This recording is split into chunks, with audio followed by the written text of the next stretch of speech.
All right, we're on the bench today, taking a look at a future classic from Tamiya, of course. As you can see, I'm a bit of a rally fan. I got this one set up for the Safari Rally with all the groovy lights and stuff. And we're going to be digging in to what I've learned about the XV01 chassis. This is going to be a multi-part series, and I've got basically every upgrade that you can buy for one of these put into this car, except I think I found a chassis upgrade from MB Racing to move it to carbon fiber. And if I'm not mistaken, I think I figured out a couple of things that we can do with the gears. So stick with me, let's check this out. Anytime you're getting into a build like this, you're gonna need the manual. I got a nice cabinet set up here, and let's dig into it. No, oh, there we go. All right.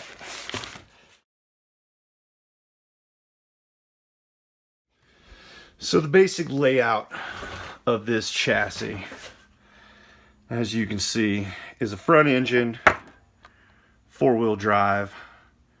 It's got a belt drive in the rear, and it's got usually a nice little guard here, which you will see here, that covers up the belt. See little mud guards. This thing is set up for rally right from the start. Now, a lot of people have some questions as to which shock towers to run. I run the front one as the short, rear one as the tall. A lot of my parts are either direct Tamiya parts, or they're going to be from Yeah Racing via RC Mart. Going to rcmart.com is extremely beneficial. Let's just put it that way. The prices are pretty incredible. For rear shocks, I've got some G-Made XD piggybacks, 75 millimeters. I managed to find a Kyosho Synchro radio, but I'm going to take that and put it with another chassis and get probably a Tactic or a Spectrum here. Down in there you can see an LRP Flow X off-road motor control. And of course, here we have the problem why this car is in parts. Castle traditionally makes some really raunchy stuff. This one you can see is a 3800 kV. I don't know what that is in turns. I think that's like a 10.5 turn or a 9.5 turn motor. I put aluminum bead locks on here and managed to get them to hold on to these tires pretty good. They actually work really well. They're a 1.9 rim if you're looking for the measurements.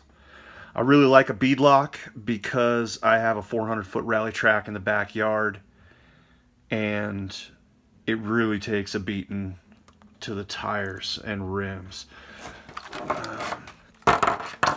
Everything that you see in here that can be done has been done. In here you got your little tiny fluorine coated steel balls for the suspension, titanium shafts, all the aluminum stuff, and nice little Tactic servo. I actually have to swap this out to a low profile servo because if you look right there, you'll see that the clearance isn't really there for the steering arm, and that is, I believe, a Hot Racing aluminum medium servo saver. I like to use these little add-all clamps, heat shrink, and of course heat shrink butt connectors and other types of connectors hold the amperage just fine. Now what's actually going on here is this right here is a one-way clutch. Oops, sorry. So what that does is you can see that can spin independent of the gear until you try to spin it the other way. So when you power it, it engages both sides of the axles and locks them together. when you let off the gas, this thing can free spool. Back here lives yet another threat to every axle shaft that you've ever purchased, and that would be your spool. This thing shares some of the components for a TA06 platform. So the gears specifically, right here, this is what the Castle motor has done to that gear. Obviously, that's not supposed to be like that. It's supposed to have a bunch of teeth on it. I believe the reason it did this is because these axles, if you look, I'm spinning the other side. You see? They're locked together permanently. I've had to go back to dog bones because every time you hit a real hard bump, it would snap the little snap rings off of the universal joints. The front still has the universals in it, although they're taking just a massive beating. I think the motor's just a little too hot.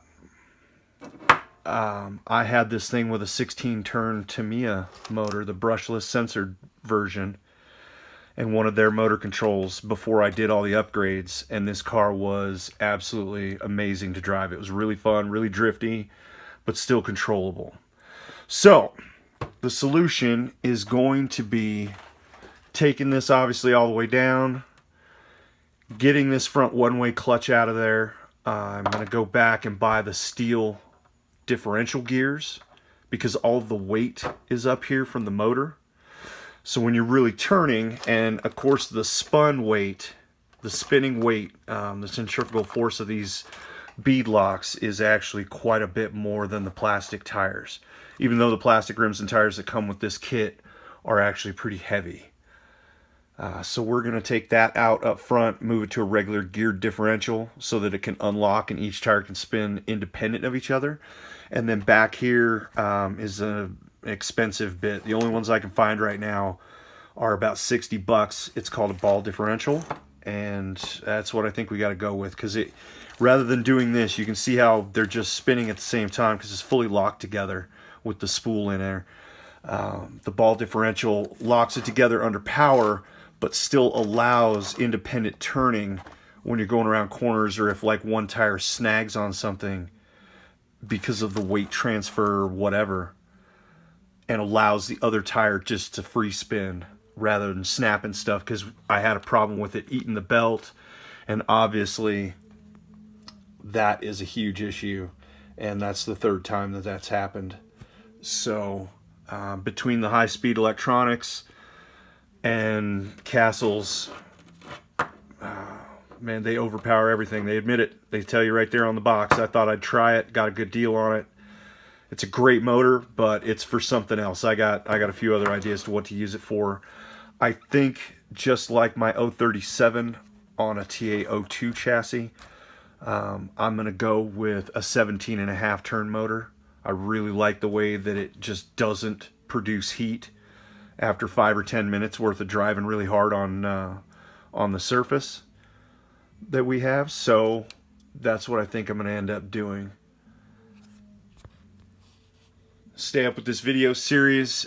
You'll see a little bit more to come. If you have any questions, ask. I'm a dinosaur, but I think I can figure out how to type an answer in or something on whatever that internet thing is.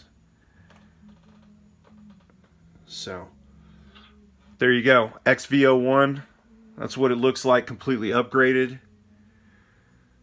It's very expensive. By the time I got done with the electronics and all of the parts, I put about 1,500 bucks in it. But I think as far as a rally chassis goes, it's got a lot of potential, and you can drift a 10-foot corner with it pretty easy. So really love it. And I'll get back to this one. I have to order the parts from Hong Kong, so obviously they take a little bit longer than just here in the States. So stick with it, and I'll let you know how this one's going.